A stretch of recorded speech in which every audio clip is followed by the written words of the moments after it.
Hello class 10th, let's continue exercise 8.2।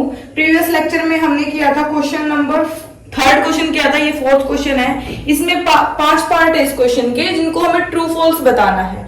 ठीक है, तो पहला ट्रू फॉल्स है कि क्या साइन ए प्लस बी साइन ए इंटू साइन बी के इक्वल होता है। जैसे हम ब्रैकेट को कैसे सोल्व करते हैं, साइन की पहले ए से मल्टीप्लाई, ठीक है, फिर बीच में प्लस और फिर साइन की बी से मल्टीप्लाई, ऐसे करते हैं ना ब्रैकेट्स को सोल्व करने के लिए। लेकिन ट्रिग्नोमेट्री फंक्शंस में ऐसा नहीं कर सकते हैं हम। ठीक है, यहाँ पे ब्रैकेट का मतलब ये नहीं होता है कि साइन की मल्टीप्लाई a प्लस बी के साथ है। ठीक है, यहाँ हम मल्टीप्लाई नहीं कर रहे होते हैं। ठीक है, साइन की वैल्यू a प्लस बी पे, इसका क्या मतलब है, साइन थीटा की साइन की वैल्यू a प्लस बी पे, इसका मतलब ये बिल्कुल भी नहीं है कि साइन की मल्टीप्लाई a प्लस बी से की है। ठीक है, तो इसने तो मल्टीप्लाई की ना, तो फिर ये रॉन्ग हो जाएगा, मतलब कि इसका आंसर क्या आएगा, फॉल्स आएगा। नेक्स्ट क्वेश्चन देखो, sine theta increase as theta increase. Increase का मतलब होता है बढ़ना। ठीक है, इंक्रीज का मतलब होता है किसी चीज का बढ़ना।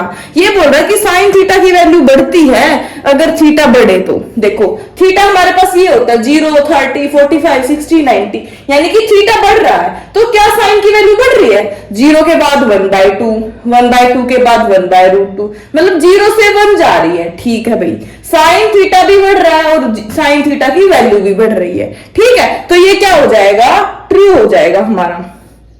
कोस theta increase as theta increase. अब कोस थीटा की बारी, ये तो थीटा है, थीटा तो इंक्रीज हो रहा है। ठीक है, चेक करो क्या कोस की वैल्यू भी बढ़ रही है, 1 से लेके बढ़ते घटते घटते 0 तक आ गई।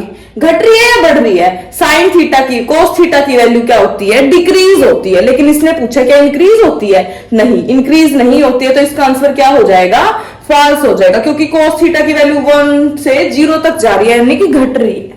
ठीक है, तो इसका आंसर हो जाएगा फॉल्स। देखो अगला है sine theta equal to cos theta for all value of theta. इसने पूछा है कि जो ये साइन थीटा है और कोस थीटा है, क्या इनकी वैल्यू हमेशा सेम रहेगी, यहाँ 0, यहाँ 1, यहाँ 1/√2, यहाँ √3/2। सिर्फ 45 पे इनकी वैल्यू सेम होती है ना, लेकिन इसने बोला for all value of theta. लेकिन तो क्या हो जाएगा, सारी की सारी वैल्यू अलग है, बस 45 पे सेम होती है, तो ये भी क्या हो जाएगा हमारा, फॉल्स हो जाएगा। ठीक है, इसने बोला है cot A is not defined for A equal to 0। Cot A ये रहा, कौन से एंगल पे, 0 पे, 0 पे क्रॉस लगा रखा है ना हमने यहाँ पे टेबल में, इसका मतलब क्या था, नॉट डिफाइंड था।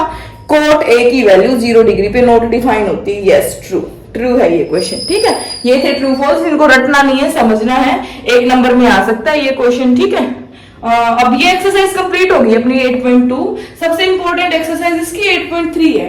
ठीक है, नेक्स्ट लेक्चर में 8.3 स्टार्ट करेंगे, द मोस्ट इंपॉर्टेंट एक्सरसाइज है। ठीक है, कोई डाउट है तो पूछ लेना, पूरे चैप्टर की प्लेलिस्ट का लिंक डिस्क्रिप्शन में मिल जाएगा आपको। ओके।